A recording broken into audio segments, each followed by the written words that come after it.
On May 5th, 2022, Michael James Lindell, the CEO of MyPillow, was served with a federal civil defamation lawsuit. This legal action arose from Mr. Lindell's highly publicized post-election statements following the 2020 U.S. presidential election. Mr. Lindell was a fierce, high-profile ally of President Donald Trump, promoting the unproven narrative that the election had been stolen from Donald Trump through widespread voter fraud. The lawsuit was filed by Dr. Eric Coomer, the former Director of Product Strategy and Security for Dominion Voting Systems. Dr. Coomer alleged that Mr. Lindell committed defamation, intentional infliction of emotional distress, and civil conspiracy by repeatedly and falsely accusing him of treason and manipulating the 2020 election results to ensure Donald Trump's defeat. While the defense maintained that Lindell's statements constituted protected political speech under the First Amendment, the plaintiffs sought $62.7 million in compensatory and punitive damages. Dr. Coomer cited professional ruin, extensive reputational damage, and severe emotional distress. Because Dr. Coomer was legally treated as a public figure in this context, federal defamation standards required him to prove by clear and convincing evidence that Mr. Lindell acted with actual malice. On March 8th, in 2023, Mr. Lindell was deposed by attorney Charlie Kane, who appeared on behalf of the plaintiff. Tell us your full name, please. Michael James Lindell.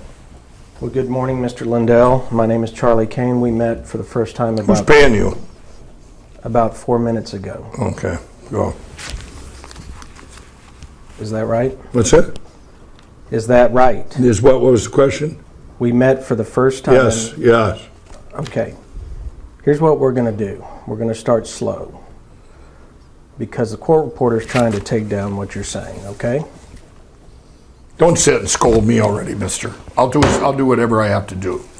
So you're just a lawyer. You're an ambulance chasing lawyer. So don't start with me. I got all day. I'll take as much time as you want. So let's go. You're not my boss. You're just a lawyer, frivolous lawyer. So go. Don't start scolding me. Oh, I'm asking questions. I'm not going to scold you. Go ahead. So let me finish my question, okay? Yes. I tend to be a slow talker. Good for you. I'm from Texas originally. Good for you. I got all day. We'll make a week of this. How about that? Go ahead. Probably up to your lawyer, but I'm happy to stay as long as you'd like. Just keep going. All right. Why'd you call me an ambulance chaser? What? Why did you call me an ambulance chaser? Because you are. This is a frivolous case, and if you're representing this guy and you've read this case, you are a disgusting lawyer. Period. That's my right to say. You want to sue me too, Mr. Ambulance Chaser? Are you working on contingency or consignment with the guy? What are you? No, I can't believe anybody would take this. This is absolutely disgusting. It's a disgrace to our country. It's a disgrace to you. Anything else? No, that's it. You asked me the question, I answered it. All right. I said objection, non-responsive. Let me explain a few more things to you. What? Let me explain a few more things to you. Mm-hmm. Have you given a deposition before like this? I've given a ton of depositions. Okay, so you understand the process somewhat. Mm-hmm. Sure do. Okay. When I ask you a question, you need to do your best to respond only to my question. You're going to arrest me? I'll say whatever I want, and if we have extra, that's due. There's no rule that says I can't give a full answer. So, I'm telling you the rules. Have you ever been in a deposition where they can't stand who you are? Have you? A lot more than you, sir. Okay, good. Keep going. Right. Don't tell me about my depositions. You're not my boss. You're just some frivolous lawyer in here, and you bring in this frivolous case to me, and especially against a company that had nothing to do with anything. Right. You're disgusting. Keep going. I want you to understand another thing. What's that? This case is pending in federal court in Colorado. I don't care. What does that have to do with anything? Do you understand that? Yes. All right. There's a federal judge that's going to likely be reading and watching this deposition. I don't care. Do you understand that? I don't care. She should have dismissed this a long time ago. Okay. She hasn't ruled on that. There's a problem. I got a problem with her too. Okay. The judge has practice standards on how... No, the judge did not dismiss this case. We put in to get it dismissed, and she ruled an unfair ruling saying, well, go ahead and do discovery and waste all your time while I'm sitting there not doing nothing. That's what that judge is doing. So don't tell me what the judge is doing, and you just let me worry about the judge reading this, okay? I just want you to understand that. No, you just don't worry about me. You're not out for my benefit, okay? He's out for my benefit, not you. So you can, don't worry if I say something that offends the judge, okay? You just let me worry about that. You got that? Yeah, I got it. Okay, good. Keep going. The reason I bring that up, sir, is if the judge is not pleased with your conduct in this deposition, there may be penalties associated Okay, good. with that. You tell her, you go ahead, and you thank you for your worrying about old Mike. You're really, that's great. It seems like you bring a frivolous case up, you really have my back. Go ahead, keep going. That judge, you put this in the record, that judge, it's a big problem I got. If someone didn't have the money or time to sit through this garbage, when I put into her summary judgment last summer and she hasn't ruled on it, either say yay or nay. It's disgusting. It's disgusting to our country that she couldn't make a ruling. Go ahead and do deposition. If it was some guy that didn't have money, you would put them under just in this garbage. Wasting my day, wasting my time. But think if it was someone on the street, don't you care about people? This is disgusting. This judge should have ruled a long time ago that you're yay or nay, frivolous or not. But she didn't. She said, go ahead and do discovery while I sit and decide what I'm going to do. That's disgusting. I got no problem with you on that. I got a problem with the judge not making a ruling. So there. Now go ahead. Now that the judge has that on record, now you don't have to worry about what me and the judge think of each other. All right? Objection, non-responsive. Here's another thing that I need you to know, Mr. Lindell. If the court determines that you're not being responsive or acting in good faith today, we may have to come back and do this some more. And I want you to understand that. Oh, I got that. All right. And if that's the case, I will be asking for attorney's fees and costs for Oh, you us will, to do it huh? I'm again. already asking for them. I might just come after you guys for the most frivolous case ever when this is done. If there's a way to sue you, believe me, I'm doing it. Okay. Okay, just so you know that, beyond anything you've ever seen. So be prepared. I'm committed to being polite and professional. Okay, today. go ahead. We're getting through that. Now you know where I sit. Let's get on with it. Mr. Lindell demonstrated a combative demeanor throughout the proceeding, attempting to justify his conduct by repeatedly asserting that the defamation action is an entirely frivolous lawsuit. Under Rule 30 of the Federal Rules of Civil Procedure, court may impose an appropriate sanction on any person who impedes, delays, or frustrates the fair examination of the deponent. Because Mr. Lindell consistently evaded direct questions in favor of launching into personal insults, Mr. Kane relied systematically on placing non-responsive objections on the record. Under federal deposition practice, an objection to the responsiveness of an answer is a critical procedural tool reserved almost exclusively for the questioning counsel to formally register that the witness has failed to address the specific scope of the question. Under Federal Rule of Civil Procedure 32D3B, failing to register this objection during the deposition waives the right to raise it later. By documenting these objections in real time, Mr. Kane preserved the examining party's right to subsequently petition the court to strike the witness's evasive tangents from the final trial transcript while simultaneously documenting an empirical paper trail of the witness's refusal to participate in civil discovery in good faith. By maintaining a calm, disciplined, professional demeanor and systematically documenting each of Mr. Lindell's evasions, Mr. Kane successfully established a clear record of non-compliance. This tactical restraint neutralized Mr. Lindell's attempts to disrupt the deposition, ultimately providing the federal court with the necessary evidentiary foundation to evaluate potential judicial sanctions under Rule 37 and highlight a broader pattern of obstruction that would heavily influence the litigation's outcome. Okay. In other words, if Joe VP Box Guy says, you know what, Mr. Lindell, you shouldn't be out there talking about this and also selling this product at the same time. Maybe people could get confused. What do you mean by selling this product at the same time? I object to that dumb answer. What are you talking about? Well, first, I didn't go out there, melt down our machines and buy a pillow. I mean, what is wrong with you? Anything I do, that's the way that, because I'm so branded. It's like, you're branded as a frivolous lawyer. Anything you do, well, you'll be branded as that, because that's all I know about you right now. So go. I mean, I don't know what you're saying. You're trying to associate that anything I say becomes part of my pillow. That's not true. Hope you get all that. Not sure, Mike. Non-responsive. No, but it's disgusting when you sit here. I'm branded as now election, not my pillow guy. It's the opposite. Mike, we just got to slow it down. I know, but it just pisses me off. I understand. They understand. So disgusting. You don't remember my question, do you? Yeah, the question is, do people know you as the my pillow guy, blah, blah, blah. I just gave my answer. No, they know me over here as this guy that's trying to save our country, but because of lawfare and dirty things that Eric Coomer did on that one day, which that's when I called him out, I can't go on my stage. I can't. My company has been hurt so bad because of people like this Eric Coomer, so bad. This guy, in tens of millions of dollars, hundreds of millions of dollars. You don't remember my question, do you?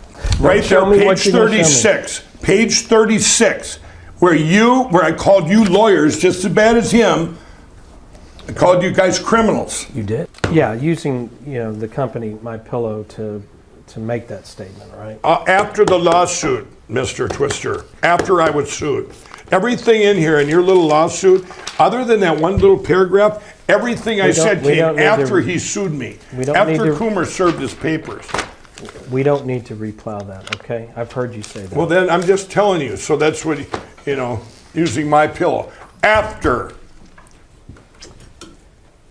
It's a joke. It's shoving it back in you guys' face, going, "Oh, you think My Pillow benefited from this?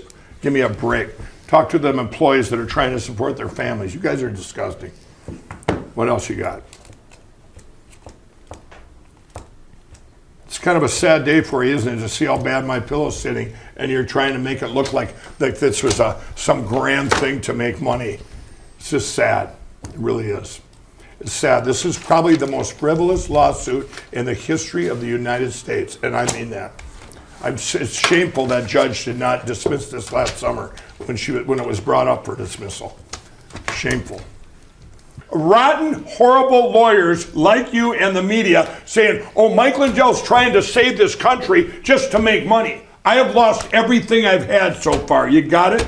So don't sit here because I'm not going to take this garbage you're spewing out. This is horrific what you're doing. I've said it from the start of this thing. It's disgusting. I've lost millions of dollars. You can't bang on the table because you're. That's what I did. Sorry, I apologize. Did it break the thing? It's disgusting. I can't believe that you're a lawyer, that you would do something like that. Don't you have a moral compass? I mean, this is bizarre. This whole thing is bizarre. That I did it to make money with promo codes? Really? All right. Have you ever asked someone like your controller to give you a report like that just says, "Hey, I want to see War Room. I want to see everything"? Of course I have. Okay, good. Or I can do it myself. I can do it myself. Their date range, I showed you on my phone. What's wrong with you? I just showed you all the promo codes. Let's not get combative about it. Well, no, I'm just telling you. You're asking me something. I just showed you how I can do it. Under the legal doctrine of defamation per se, when a party makes unprivileged false accusations of serious criminal conduct against another, they face severe civil liability if the plaintiff establishes actual malice, meaning the statements were published knowing they were false or with a reckless disregard for the truth. Rather than providing admissible evidence to substantiate his claims during the exchange, Mr. Lindell attempted to reframe the narrative by casting himself and his company as the injured parties. He asserted that My Pillow suffered devastating financial damages totaling tens or hundreds of millions of dollars directly attributable to Dr. Coomer. To shield himself from liability, Mr. Lindell seeks to invoke a litigation-related defense, arguing that his public statements were strictly reactionary comments made in response to being sued. He further attempted to minimize his statements by characterizing his use of his corporate platform to comment on the litigation as non-actionable rhetorical hyperbole or a mere joke meant to mock the opposing legal team. This data we've been talking about, is it the same data that you procured from Patrick Byrne? I didn't purchase anything from Patrick Burns ever. I've never dealt with Patrick Burns on anything, of purchasing any data. What are you talking about? Now, where did this come from? Now you're starting to be stupid. Now you're really asking some questions. Where did you even get that I purchased any data from Patrick Burns? This is the most out left field thing I ever heard. What did you want me to say? Oh, no, I didn't purchase it. I never purchased anything or got anything from Patrick Burns ever. Thank you. Okay, and I'm not asking about the lumpy pillow calls. No, they're not lumpy pillows. That's not what they call on. Okay? When you say lumpy pillows, now you're an asshole. You got that? You're an asshole, is what you are. No, he's an asshole. No, he's an ambulance chasing asshole. That's what you are. The lumpy pillows, kiss my ass. Put that in your book. No, they answer anything, any problem customer that wants to reach Mike Lindell. Those are the ones. I want to talk to Mike Lindell. I want to talk to Mike Lindell. They send them to here and they go, or they call about maybe they didn't get their pillow on time because of the FedEx or whatever. Well, we'll cover them even though it could be somebody else's fault. Nobody called because of a lumpy pillow. But good one though. You done? Yeah, I'm done.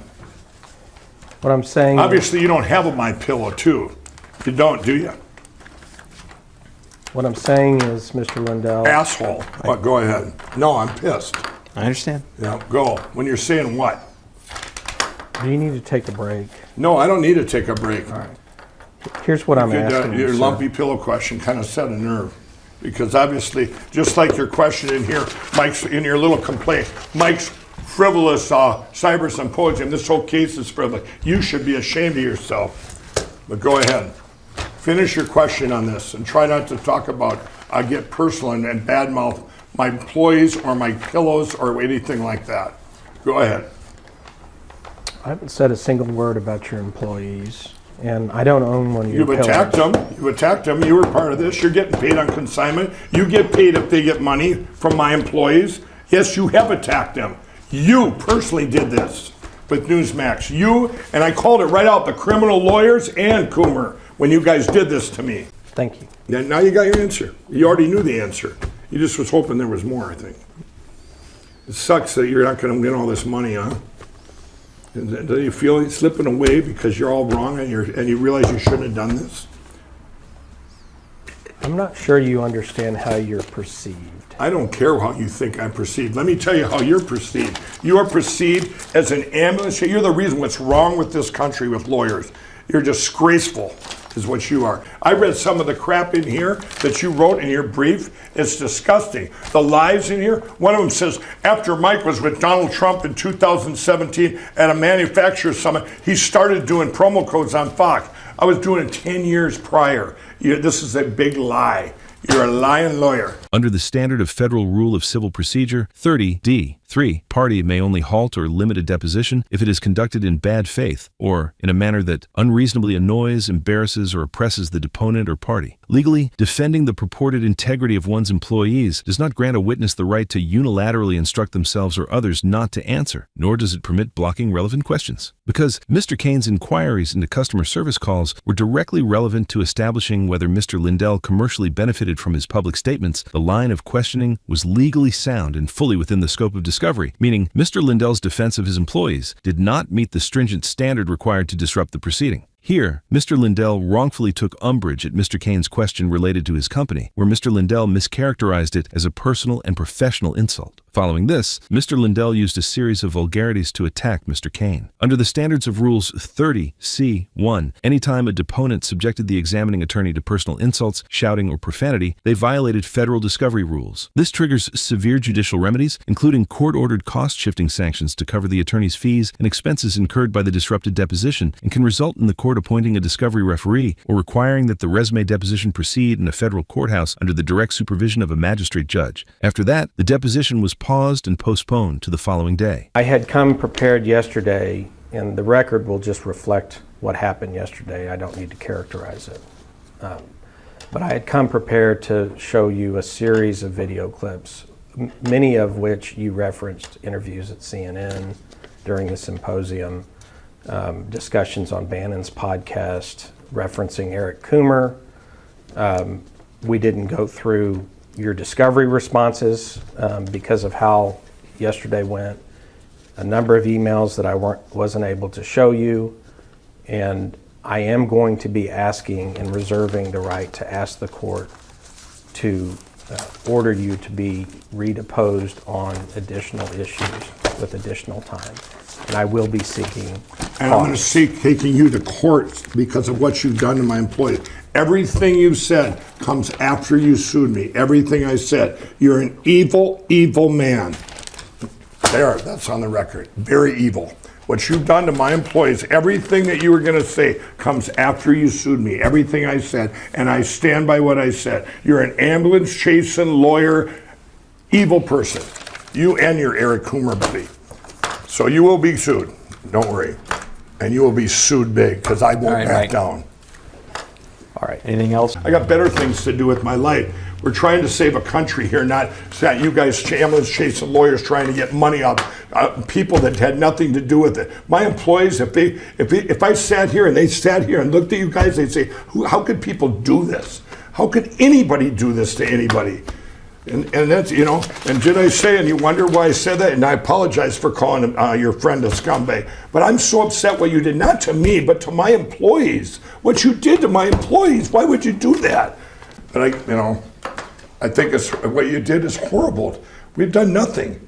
And you guys, and then you wonder why I sit here. How do you guys sleep at night? You obviously don't have a My Pillow. That's a fact, I mean, I just can't fathom, and that's why I'm so upset. When you know how mad I was when I came in here yesterday? You're right, I should have read this, but I've got other things going on in my life that are a lot more important than these frivolous lawsuits. And it's the most important thing to our country ever, to my children, my grandchildren, everything. That's where I'm at. So we can keep going, we'll waste an afternoon. Yes, do I think you guys and them are a traitor to our country by what you did to My Pillow? Yes. We are made in America. You guys are bizarre. What does this have to do with me? I didn't badmouth Eric Coomer. Maybe, I don't care if Newsmax did or whatever they did to him. That's their business. That's your business with Eric Coomer. I mean, what they've done to me and what they've done to our country, absolutely. I stand by that. You guys served me papers. You went against My Pillow, served My Pillow and me papers in a lawsuit. You are part of a criminal crime family as far as I'm concerned. That could be the dumbest question of the week. Do I think they played a role? Of course they did. And not only you sue me for billions here, now you got to double down and do it some more. But I guess you all lawyers, the ambulance chaser lawyers, you all need a piece of the pie. I get that. That's nice. It's your belief that Mr. Kane and myself are criminals as well? What you did is criminal. And not your criminals, but what you've done is criminal. What you're doing here today is criminal. Absolutely criminal. You're taking money you don't deserve. You're trying to attack people that have done nothing to you, and you're wasting my time with a frivolous lawsuit because some judge didn't look at this last summer and get rid of it and say, are you kidding me? You can't sue this guy for this because you went and attacked his company and got him so he can't go on TV. I never talked about Eric Coomer in my life until you did that to Newsmax. And then you served me papers. Everything I said after you served me papers, I stand by it. Coomer's got to be part of it, and you guys are just as criminal what you did to me. Period. That's it. It's the criminal crime family you're describing here that Mr. Kane and I you believe are a part of. Who else is in that family? I don't know. Maybe you brought it. I don't know. Haven't checked into that. Maybe that's why you sued me, so you don't, who knows? I don't know. I said, what are they, a criminal crime family? That's what they do. When it's all tied together, you have the cover up, you got Jenna Griswold there, I put the image up for the world to see. Nobody says anything about it. Nobody talks about it. You sue and attack. When you attack somebody, a company that's never done anything to you, that's criminal. You too, it's criminal, guys. I can't get around it. What you did is terrible. It's evil, it's terrible, it's wrong. And that's it. There's things in my life that are a lot more important than frivolous lawsuit. The only one, and I'm not blaming you for the frivolous other than when you put it up, because it should have been done 9 months ago. What the judge should have looked at this and said, I'm sorry, guys, this is bizarre. Goodbye. And dumped it. And the judge didn't do that.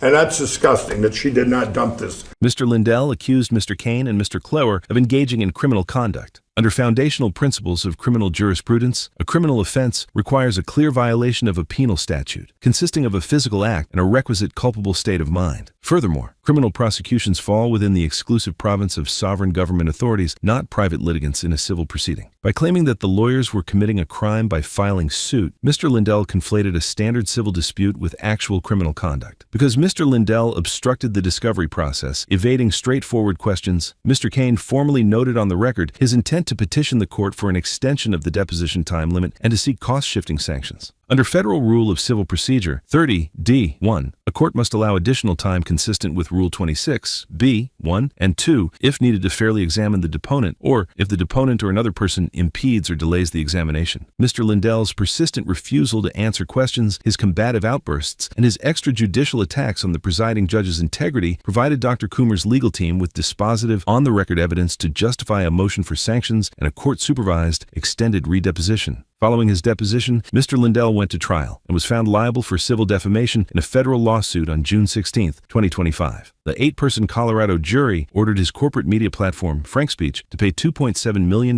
in damages to Dr. Coomer after finding that Mr. Lindell falsely accused him of treason and election manipulation. While Dr. Coomer initially sought over $60 million and later filed a motion to heavily increase the financial judgment due to Mr. Lindell's continuous behavioral misconduct, U.S. District Judge Nina Wang denied the enhancement, noting that the jury had explicitly declined to award punitive damages. Mr. Lindell continues to maintain his defiance, and his legal defense subsequently filed a motion asking the court to completely overturn the jury's verdict as a matter of law. On March 25, 2026, Judge Wang officially denied that motion, ruling that Lindell acted as an active promoter of the false narratives rather than a passive broadcaster. This deposition provides a combative glimpse into the federal discovery process, illustrating how quickly standard litigation procedures disintegrate when a participant refuses to respect the rules of civil procedure. During a deposition, a deponent does not get to dictate the terms of the examination, and holding prominent public convictions creates no special exemption from those legal obligations. Responses are required to be direct and responsive, not fought out through shouting matches on the record. When a deposition turns into an ideological performance instead of a fact-gathering exercise, the focus inevitably shifts away from the core merits of the case and onto the hostile conduct of the witness. As this example shows, once that boundary is crossed, the consequences can ripple far beyond a single video recording, feeding directly into multi-million-dollar defamation verdicts, judicial sanctions, and irreversible damage to legal credibility.